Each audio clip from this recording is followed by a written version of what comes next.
Alright, here's the deal. I'm carving one of the most underappreciated marvels of engineering and most taken for granted inventions on planet Earth, the potty. The freaking wooden toilet. But I'm making it entirely out of walnut-like museum-quality fine art.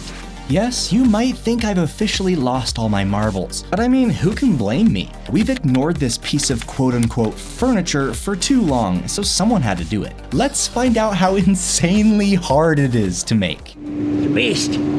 This is like the ultimate test.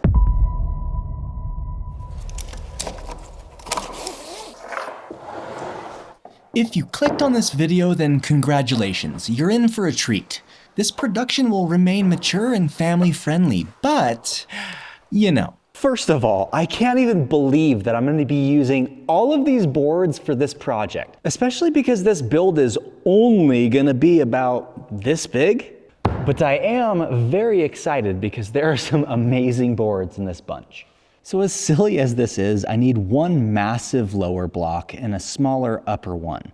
And I actually need these cut in half because I need to carve internal structures. But I don't have a saw this big, so I actually need to plan on already having these cut in half. So if you don't understand the risk factor of what I'm about to do, usually these plumbing fixtures are made out of porcelain, which is perfect because it's non-porous, it can hold water, it can take a huge beating, as weird as that sounds, and porcelain doesn't have as many limiting factors as something like wood, which means I'll have to combat a lot of the problems like standing water and especially germs. Not to mention, walnut likes to mold, warp, and crack if it gets wet. So you can see that this center joint right here doesn't continue up through those, and that's because it needs to, but I'll have to do that after I mill everything.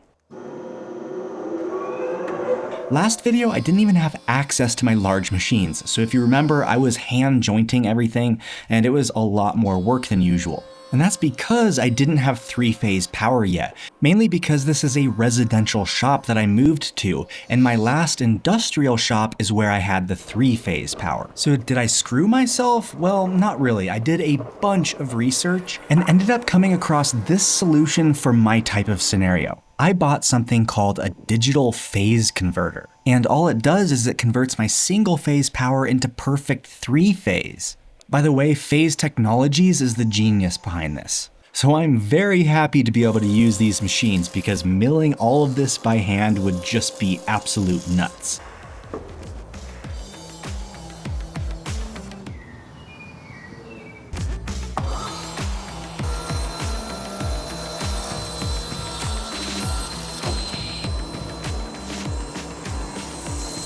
As I mentioned, there's going to be a lot of challenges to overcome in this project, but a lot of those I haven't even mentioned yet. When you think of the typical porcelain throne that you use day in and day out, my guess is you probably have two expectations from it. You want it to flush without clogging, which isn't always a guarantee, and you don't want it to overflow in your bathroom. And this might seem like it's not very much to ask, but the engineering is. Sweet, so now you can see everything is symmetrical. I also reserved the wider layers for the top, and most importantly, everything is jointed in half. A lot of trial and error has gone into the engineering for these things, and that means I have to somehow figure out how to fit this into a hollow wood structure, I guess? So to understand that, we're gonna have to learn a little history. The water closet, as they used to call it, was basically invented around 1596 by a man named Sir John Harrington. Yeah, I know, that was a long time ago, but at that point the invention was pretty crude and didn't really deal with a lot of the problems. Well, around 1775, Alexander Cumming invented the very important S-trap, which we'll get to why this is important later in the video, but this is when it gets good. In the mid-1800s, a man by the name of Thomas Crapper, of all last names, invented many of the improvements that we know today, including something called the floating ball cock, and trust me, I wish I was making all this up. But we'll also be exploring how I 3D printed that valve and what it has to do with this project.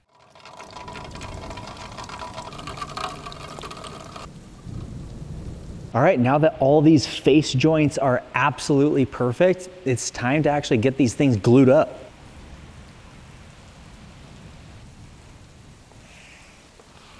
Something like this can get really messy really fast.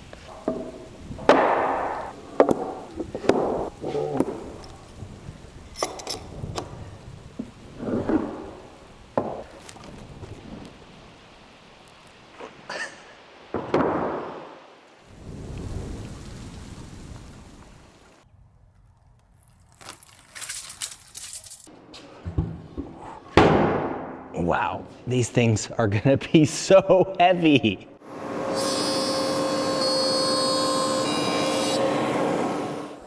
To fill you in on where I'm at in this stage, I'm basically treating this as several stages of glue-ups. I'm trying to build large blocks, but also give access to different portions that I'm gonna eventually need to carve out. And since I have to wait for each component to dry as it's getting glued up, I have to change what I'm working on constantly. So in this case, it's the toilet tank. Well, I thought about it, and it would be quite absurd to glue up a massive block only to have to carve out the center of it, especially because this would be horrendously challenging. So instead, I'm gluing up each layer as if the middle was pre-carved. Now I won't have to worry about that later. Those look kind of pretty just standing up like that. Gives me an idea for like a future project or something. Time to get these glued up into a toilet tank. So I bet you're probably wondering, Corey, why are you even doing this? And trust me, I had to sit myself down and ask myself the same question. And after a lot of slow, stupid thinking, I realized that this is something I'm gonna call a creative reset. Looks like we got a tank. I was worried that I was diving in head first without doing any tests or anything. So I thought of this clever way that I could test some of the internals to create some confidence, and I'm printing it on my H2D. Oh my, she is perfect. All right, we now enter phase 2 of the project with one of the weirdest, yet probably most helpful 3D prints I've ever made. Which, by the way, is at a smaller scale for this test.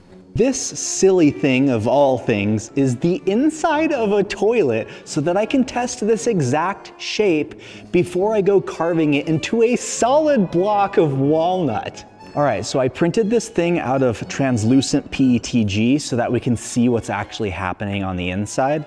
I'm gonna have my lovely assistant pour the first amount of water in.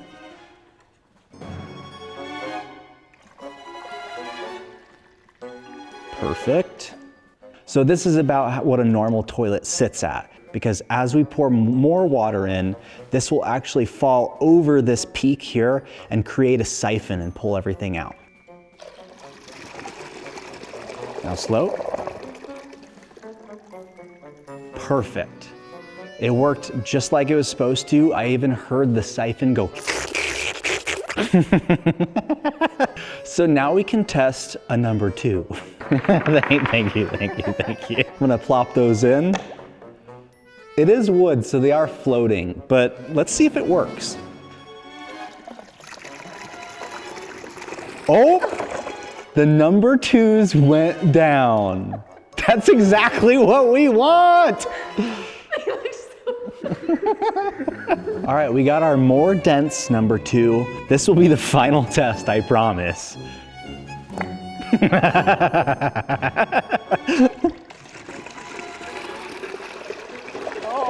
It made it!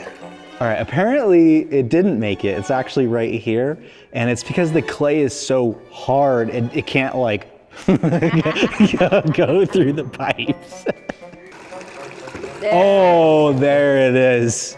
Sometimes you need a double flush, you know?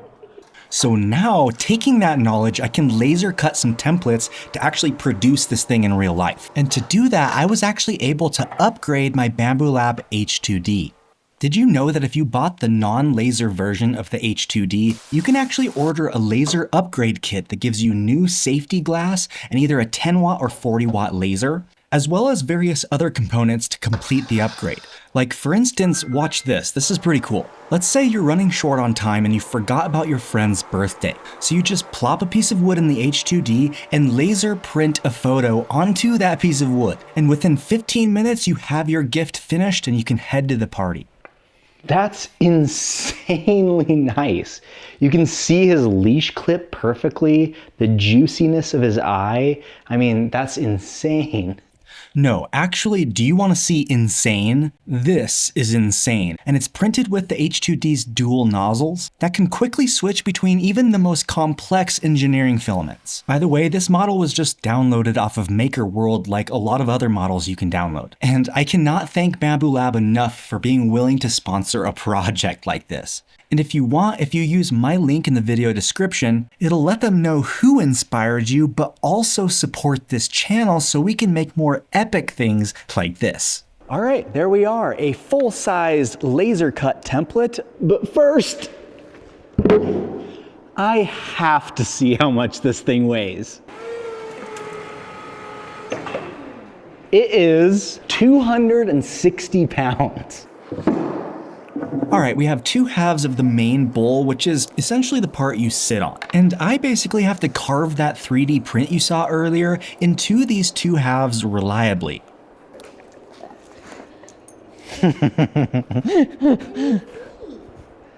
Don't worry, Toby has his ear protection on and so do I, because we're going loud.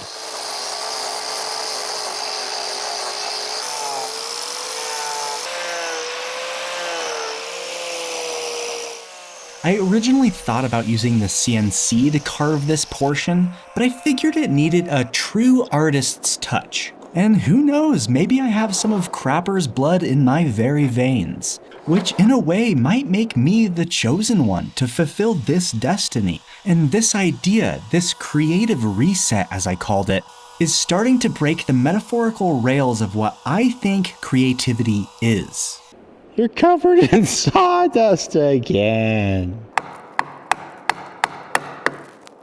So, off the metaphorical rails? That's right, if I'm gonna make a fool of myself, I might as well go all the way, baby. We have a quote in our house that says, "To live a creative life, we must lose our fear of being wrong." And I think in this case, we can replace the word wrong with stupid.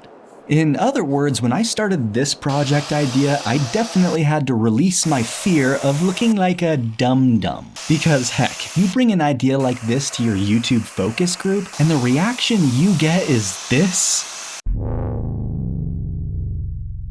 yeah, that's when I had to question my own sanity. Wait a second, am I gaslighting myself? No, I'm not. I know exactly what's happening. We are always expecting concepts that are better than the last. But you know what I think this is?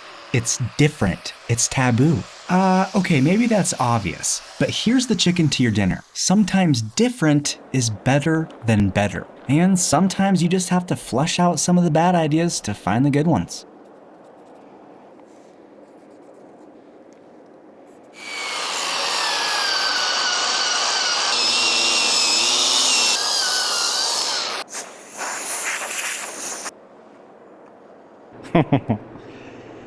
Thank you for wearing your PPE, Bubba's.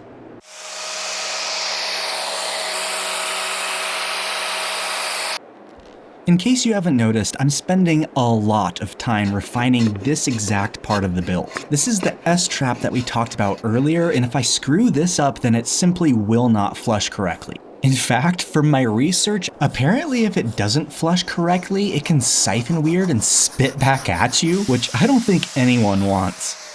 Okay, I still can't believe what I'm actually building, but I got the wasteway done on this side. I'm gonna do the other side while my tools are set up for it. Then I can start working on the more complicated bowls, which are definitely going to be a lot more challenging. What's gonna be weird is my muscle memory got so good at doing this shape, and now I have to mirror image that and do this side.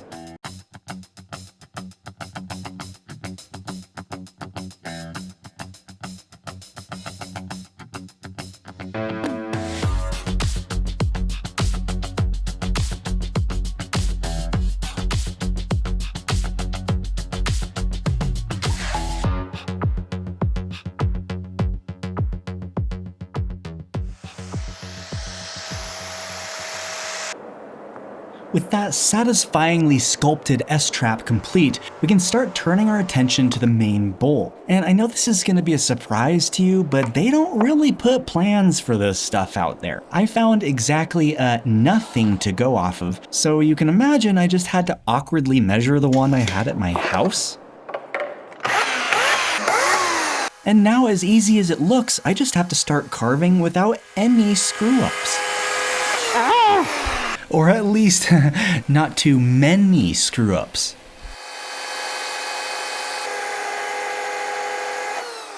All right, so now that that is cut free, when I make my cuts, it's less likely to get a bunch of tear out.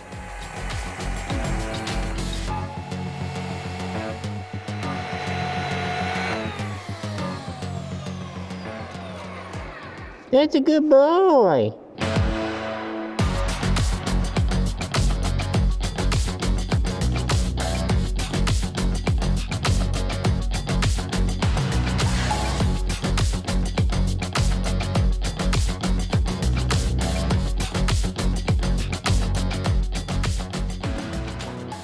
So I just put on my apron because in the past, grinding these knobs down have been known to hurt me. So let's hop back on that derailed train for a second. If different is better than better, then maybe it's more about breaking the usual pattern and removing pressure. Creativity flows when expectations drop or disappear altogether. Because really, who expected this? No one.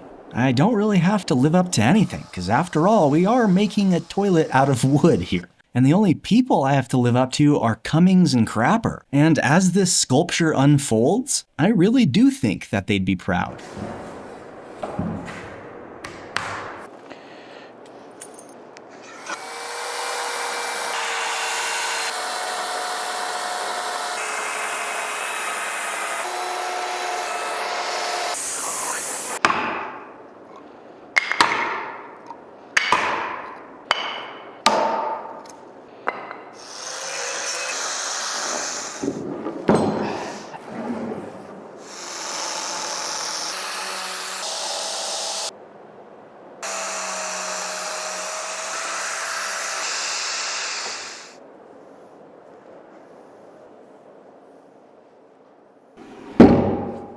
All right, technically we have two halves of the utility we all know and love. The next step is to put these things together and see if they even line up. Hopefully they do. Honestly, things are lining up pretty darn well for just being a rough carving right now. Yeah, rough carving that weighs 260 pounds. My back hurts while I'm talking to you. Perfect. Now I can actually get in here and carve. I can't imagine what I would have done if I started with this not cut in half. It's hard enough to get the tool into all the nooks and crannies, then all the shavings add up and I can't even see what I'm carving. So, toilet dust collection perhaps? Whatever works at this point. Because the deed needs to be done and the doer is me, so I have to make choices, people. That's the most beautiful thing I've ever seen. So as it turns out, if you use $150,000 worth of machines, you yourself could carve plumbing into walnut. And you only lose your pride, dignity, and cool factor along the way. You still get to keep the other 5% of you. And that, ladies and gentlemen, is what counts.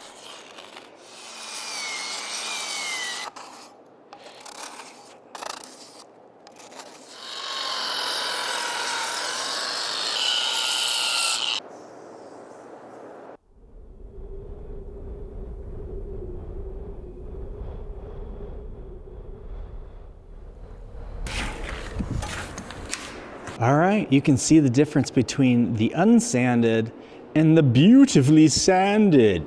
I still got to do that one though.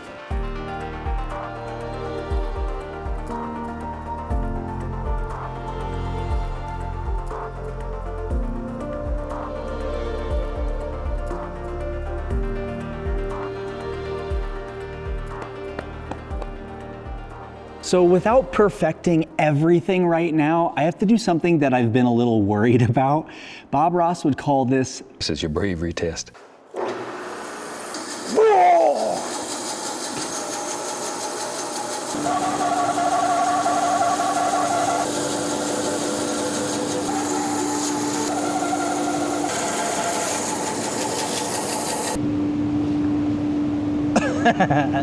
Oh my God, it's a beast.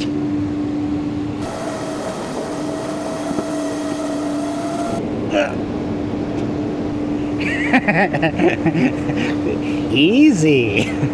Well, that was the most cumbersome magic I've ever done. Voila. But why did I even do this? So the water obviously has to get from a tank down to this bowl. And how does it do that? Well, I need to cut channels from these specific spots to a hole right here. And in order to find out that hole size, we have to look at a lovely prototype I 3D printed. And on the bottom of this, it has a 3¼ inch hole, which means we should probably cut a 3½ inch hole in the tank and this base. We'll get to these later. I wish I could say that I had every piece of this planned from the beginning, but this is probably the weirdest thing I've ever tried making, and I couldn't plan the things that I didn't know, so the next best thing is to at least proactively plan as I continue the process. Because getting the water from the tank to the bowl is probably on the top priority list, but heck, what are priorities for anyways?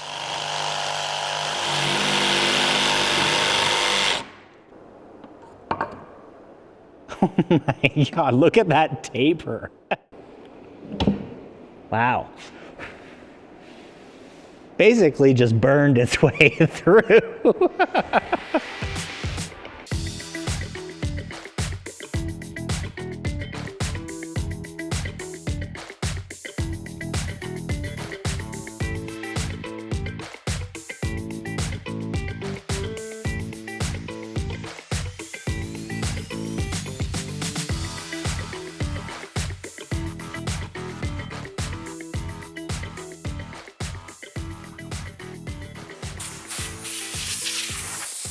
And there we go. Just by cutting the tops off these and carving out those sections, now the water does have a way to get through. Freaking genius.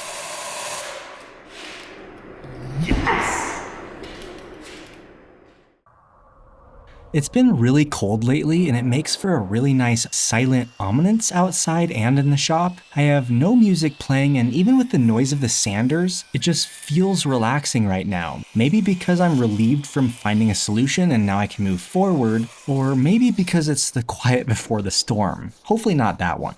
Whew. That was a lot of work, but it's time to finally get a coat of epoxy on all of the internal channels. I'm using Superclear's tabletop epoxy for this step, and if you remember, one of the massive obstacles I'm facing is the standing water. The tank and the bottom of the bowl will basically have water standing in them at all times, and these spouts and the rest of the S-trap will only have water in them some of the times when it's flushed. So basically the only solution is to seal the living crap out of them. And I kind of mean that literally. We do not want anything related to this subject to be able to soak into that wood. So this is going to take a lot of coats. I can't have a single pinhole anywhere, otherwise water will eventually seep in and destroy the wood from the inside out, taking all of my hard work with it. But here's the real kicker. If that water gets in, it would expand the wood and break off the epoxy, making the problem even worse and basically creating a bathroom horror story. All right, so from here I just need to clean up all these driblets and stuff so that we can actually joint these top pieces back on.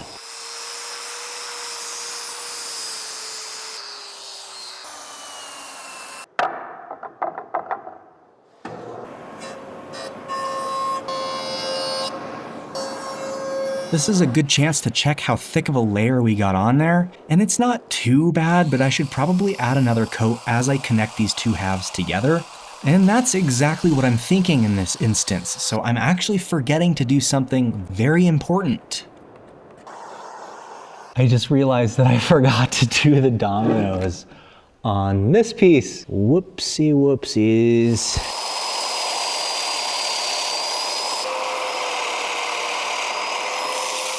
like it never even happened.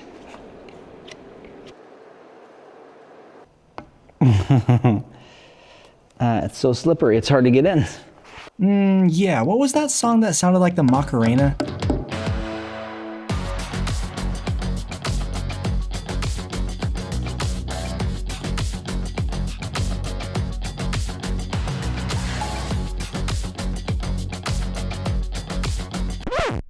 I completely forgot to do dominoes on the whole entire second one, so screws it is, I guess. So while those cure, I'm gonna start working on the tank a little bit more. And these will eventually get installed in the tank, but I should probably show you what they are so you know what I'm doing moving forward. This first one is the flush valve that you saw earlier, and we already carved the hole below it, but its job is to let water in from the tank down to the bowl. Then when the tank is empty enough, this closes again, sealing off that surface. This is the fill valve, and it does exactly what it says it does. Basically, we add a supply of water to the bottom of it, and when this floats down with the water level in the tank, it actuates a cylinder letting more water into the tank, as well as through this little valve down the overflow, which fills the bowl again. So all of this actually comes apart, and these two parts just unscrew, which is really cool. And that's how I'm able to get the ball valve on the inside assembled. You can also see that there are holes on the underside of this, and that's where the water is going to come out to fill the tank. The part that will be running through the tank is this threaded piece. This threads into the bottom of the valve. Then on the other side of the bottom of the tank, we have a nut that'll thread on, and that's what keeps it actually secure. The actual engineering behind all of this might be easy once you see what it's actually doing, but it's really hard to explain beforehand, which you'll see how these operate if I'm lucky enough to get them to work first try. But for now, I'll explain it to you as though you're a 5-year-old, because you might be. There's two main things we need. First is we need the tank to fill up not too little, but definitely not too much. We need it to be just right, says Goldilocks. Well, that's the fill valve's job. And we need that water from the tank to flush into the bowl, not too little, and definitely not too much. We need it to flush just right so it doesn't flood our marble bathroom, the three little bears say. And I guess it turns out that those three little bears, they use Charmin Ultra Soft, so they need it to flush like really reliably. The end.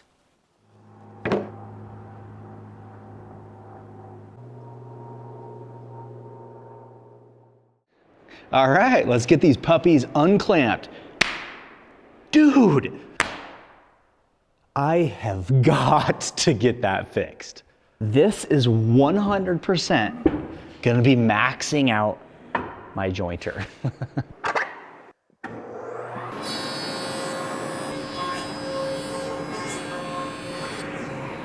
Wow.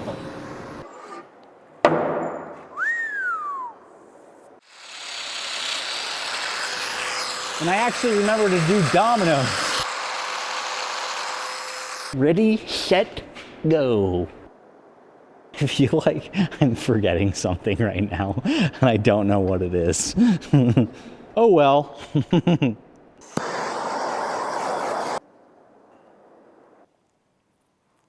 We're doing the official close-up.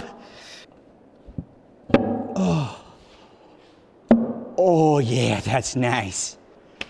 All right, let's clamp her up. Woo boy. But guess what we have?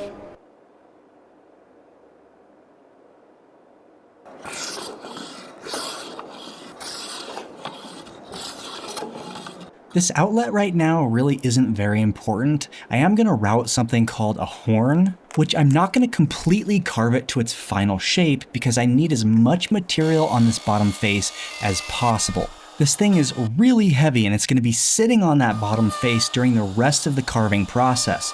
Which, by the way, did I tell you I'm probably going to carve a dragon on this thing?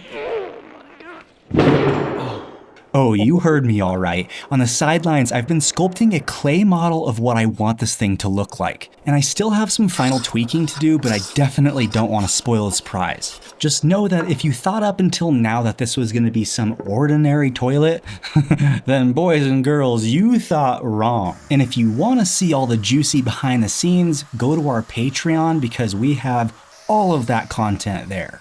Yep, they know all the juicy details. All right, this is it. There is no going back now. Slippy slidey.